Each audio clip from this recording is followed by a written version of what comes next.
Hi guys, Paul from PABrewNews just got done working outside. That's what I meant to say. And it's a hot day in Pennsylvania, 70 degrees almost, and they graded the road outside, and boy is it dusty. Doth the road, baby.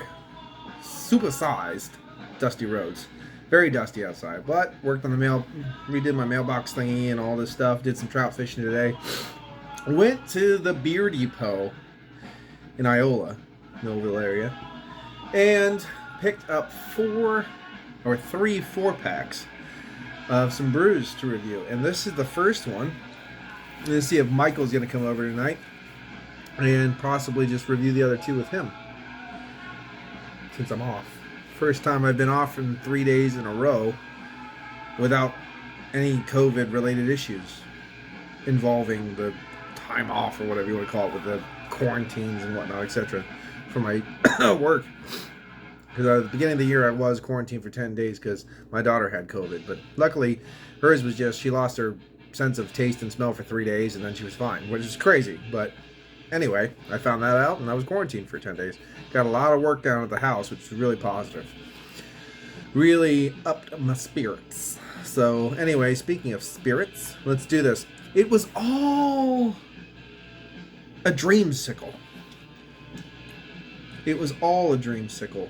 Canned by the DuClaw Brewing Company, Baltimore, Maryland, I do believe. 8.5 alcohol by volume. Yes. Yes. Hazy double IPA. So I thought it was just a regular IPA. It's a double. It's 8.5. Happy, happy, happy, happy. So there we go. DuClaw Brewing Company. Where you from, man? I know they're from Maryland. I think they're from... I believe they're from Baltimore. It's got a lot of writing on here. Baltimore, Maryland. It's just not bold enough, I guess. Sometimes I am really stupid. Just saying. This isn't the right glassware, but it's the glassware I had out, and the other glassware is dirty and I need to clean it.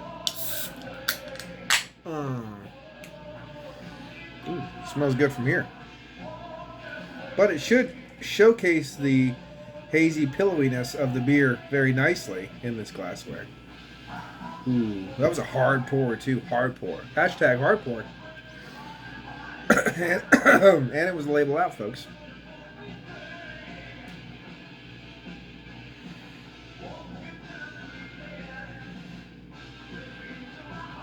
Listening to the Scandinavian Metal Attack vinyl original from 1984, which includes my favorite Bathory song, Return of Darkness and Evil, and it's an original version that is different than the actual LP version. So, I don't know, I never really priced it, but this might be a little bit more of a pricey vinyl if you had to buy it today.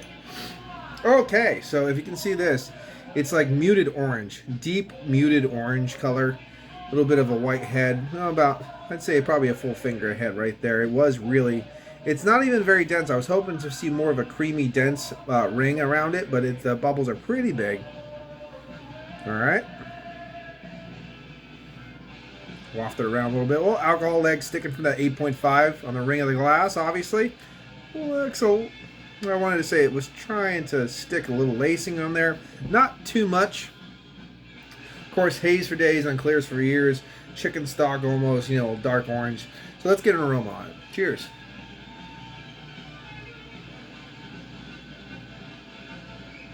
There's a spicy pepperiness, everything that's kind of wafting through here. Tangerine. You have that tangerine orange as you would be expecting.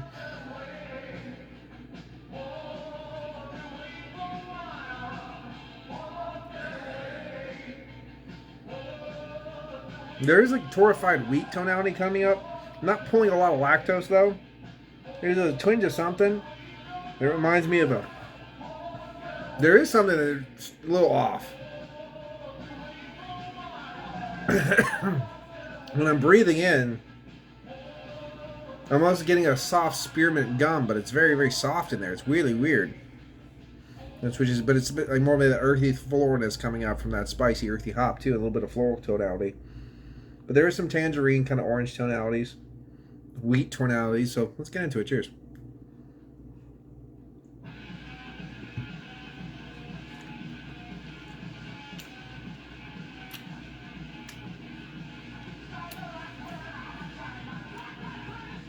Still got that little bit weird of a spearmint bubble gum in there a little bit.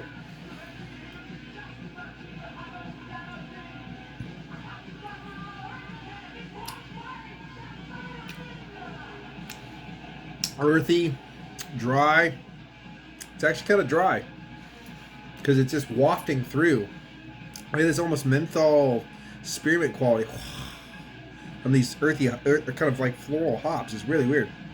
Wafting through, wheat tonalities there. Again, not a lot of sweetness, not a lot of crazy sweetness kind of going on here.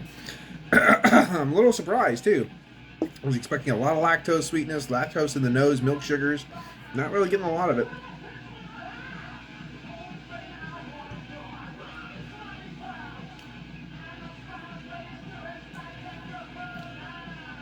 Yeah, earthy pepperiness, a little bit of his soft, zesty citrus tonality in there too. Muted tonalities of like a tangerine. Muted tonalities of a little bit of an orange as well. But muted under that layer of torrefied wheat. This is not as advertised. This does not taste like a creamsicle. I was so very fucking excited because, you know, already I've had beers very similar to that, where it's like, oh, there's that sweetness, vanilla, kicking up, blending it through.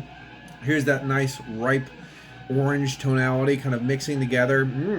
This is not that. This is, as I said, that ABV, the ethanol alcohol is wafting through, bringing almost a menthol kind of spearmint quality, kind of wafting through, drying it out. That blanket of wheat tonality is also drying it out a little bit as well, muddling up a lot of those characters.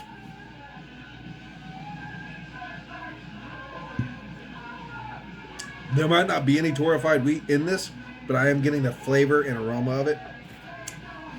So that being said, I have to call it as I see it. You know what I mean? That kind of thing. Now, it was all a dreamsicle. 8.5, very easy to drink, very sessionable. Definitely something that you could just keep going. Nothing bad, nothing off. Just a little bit, and it's not bombastic though. It's lackluster. It's just muted, so you can just keep going. And a bloop, and a bloop, and a bloop, and a bloop, and a bloop. You know, if you're just drinking and shooting the shit, again, a little bit of muted tonalities of tangerine, orange, clementine, that kind of thing.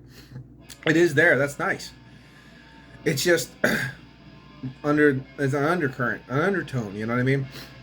So you can just keep going in and in and in and in and boop, going. I'm not having a jizzsicle moment at this dreamsicle. It doesn't taste like a dreamsicle, you know what I mean? The only thing I can say that it is reminiscent of, not a creamsicle, it's more reminiscent of the Stewart's, not Soper, but close.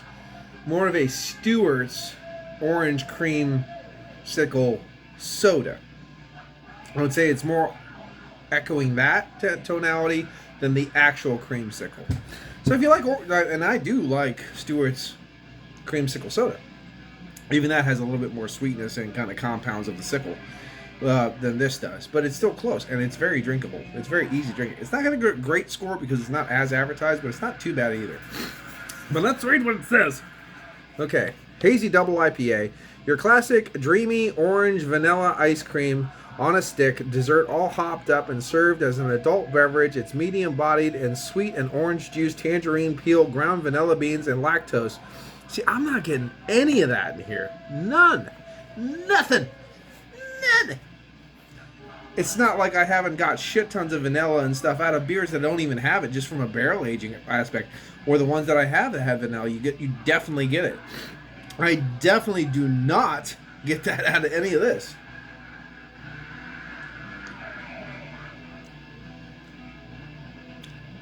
At all. So I'm sorry, guys.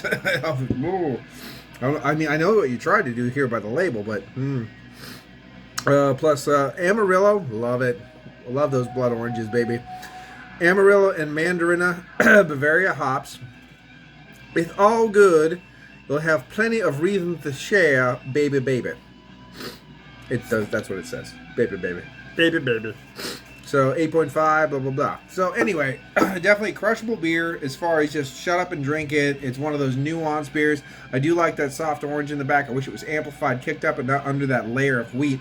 It tastes like there's a layer of wheat in there, and like with New Trail beers, for example, well, especially with their single hazy IPAs, they're not the doubles, but it kind of covers up a lot of those nuanced flavors. Now, I don't know exactly what they did with this, but I'm not getting a lot of sweetness, lactose, vanilla, or anything like that. And there does seem to be a little bit, and a little cucumber on the burp, which I don't like. There is I mean, I like cucumber, but not on the burp. And then there is just like this earthiness, this kind of weird earthiness that's kind of rising up from the bowels of nowhere. And that wheat tonality is kind of covering up a lot of stuff. It sounds like I'm trashing the beer to a certain extent, and only because it's not hitting the taste notes that it should be on the label. But drinkability wise, it's actually pretty easy drinking.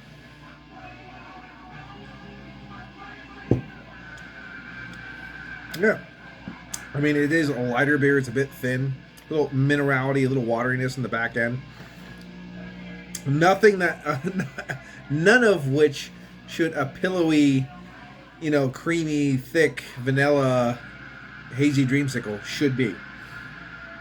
So this is a beer that the label has nothing to do with, except for that soft bit of orange.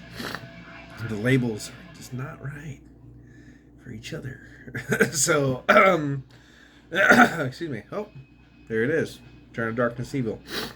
But for that, I'm just going to give it, because I still like it. It's still good. It doesn't hit the label, so I can't give it as advertised. So I can't hit a 7.5. But I'm going to drop it down a little bit and give it a 7. Because it still is pretty damn good. But let me know your thoughts and opinions if you had this one. This has been Paul for PABrewNews. See you next time. Watch that finger. Here it comes. Bye-bye.